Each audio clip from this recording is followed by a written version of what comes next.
Viewers, நாங்களுடைய Lakshmi. நீங்கள் பார்த்துருக்கிறது 0 point. S, இந்த இடத்துல ரொம்ப இம்பார்ட்டண்ட்டாக நம்மளுடைய கம்ருதீன், அதாவது குமரனுடைய ரியல் லைஃப் பர்த்டே நடந்துச்சு. அது செட்டில் நடந்திருக்கு. அந்த இடத்துல ஒரு முக்கியமான விஷயத்தையும் டேரக்டர் நமக்கு பதிவு பண்ணியிருக்காரு. இது வேணும்னே இந்த அப்டேட்டை நமக்கு கொடுக்கணுன்னே பண்ணியிருக்காங்கிறது தான் என்னுடைய கருத்து. ஏன் அப்படிங்கிறத பாருங்கள். ஸோ இந்த இடத்துல பர்த்டே செலிப்ரேஷன், குமரனும் ஷூட்டிங் ஸ்பாட்டில் இருக்கார். ஸோ அதே சமயம் நம்மளுடைய டேரக்டர் அங்கே பாருங்கள், நம்மளுடைய யமுனா அண்ட் நிவீன் எல்லாருமே இருக்காங்க. லொக்கேஷன் எங்கே, அதுக்கு ஒரு பக்கம் ஒரு கேள்வியாக இருக்குது. அடுத்து இந்த பர்த்டே செலிப்ரேஷனில் அந்த பிக்சர்ஸ் வந்து வேணும்னே வச்சுருக்காங்க. அந்த கேக் கட் பண்ணும்போது அந்த இடத்துல அந்த பிக்சர்லாம் வைங்க, அது ஆடியன்ஸ் பார்க்கட்டும் அப்படின்ட்டு பிரவீன் மேனன் சார் சொன்ன மாதிரியே ஏதோ செஞ்ச மாதிரி எனக்கு ஒரு ஃபீலு.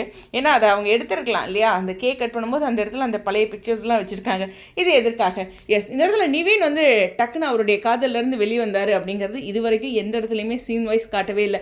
ஒரு ஃபோர்ஸ் அப்படிங்கிற ஒரு விஷயத்தில் யமுனாவை கல்யாணம் பண்ணலாம், யமுனாவோட உயிர் ரிலேட்டடான விஷயம், ஒரு சில ஃபோர்ஸ் அவருக்கு, அது மாதிரியான விஷயங்கள் தான். அதே சிமிலர் டைமில் பசுபதி அவருடைய அம்மா அப்பாவை அங்கே கூட்டிகிட்டு வந்திருக்காங்க. விஜய் அந்த பக்கம் ஒரு பாயிண்ட்லாம் வச்சு பேசியிருக்காரு அவரும் நிறையா விஷயங்கள். ஸோ இந்த இடத்துல அவர் கண்டிப்பாக நிவின் வந்து பெரிய தவறு பண்ணது யமுனாவுக்கு கொடுத்த ஹோப். ஒரு சில இடங்கள் அவங்க யமுனா வந்து ஹக் பண்ணும்போது அவங்க அந்த காதலை சொல்லும்போது அவர் அவாய்ட் பண்ணலை. அதெல்லாம் வந்து விஜயோட ஃபேன் பேஜஸ்லாம் நிறையா வந்து விஜயை டார்கெட் பண்ணாதீங்க, இங்கே பாருங்கள் நிவினும் பண்ணியிருக்க தப்பு அப்படின்ட்டு தெளிவாக அந்த பழைய எபிசோட்ஸ்லாம் போட்டு காமிச்சிருக்காங்க.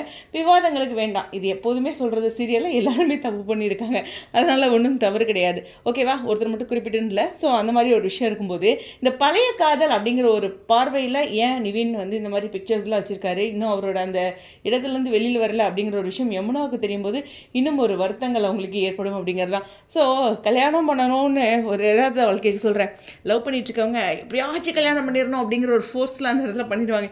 அப்புறம் ஏன்டா கல்யாணம் பண்ணணும் அப்படின்ட்டு இருக்கோம். ஏன்னா முடிஞ்ச வரைக்கும் பேச்சுலர் லைஃப்பை என்ஜாய் பண்ணிடுங்க. அப்புறம் லைஃப் ஒவ்வொரு ஸ்டேஜுமே ஒரு சில சவால்கள் இருக்கும் அப்படிங்கிறது தான். பொதுவாகவே அழகான விஷயம் ஸ்கூல் டேஸ் தான். ஆனால் நம்ம ஸ்கூல் டேஸில் அதை ரசிச்சிருக்க மாட்டோம். ஹோம்ஒர்க்கு அது இதுன்ட்டு எக்ஸாம் அது மாதிரி ப்ரெஷர்லேயே இருப்போம்.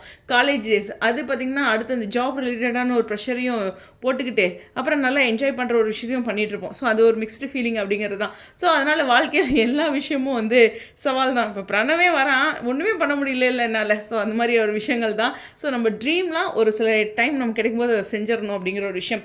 ஓகே, ஓவராலாக பார்க்கும்போது இது ஒரு முக்கியமான ஒரு ட்ராக்காக நான் பார்க்குறேன்.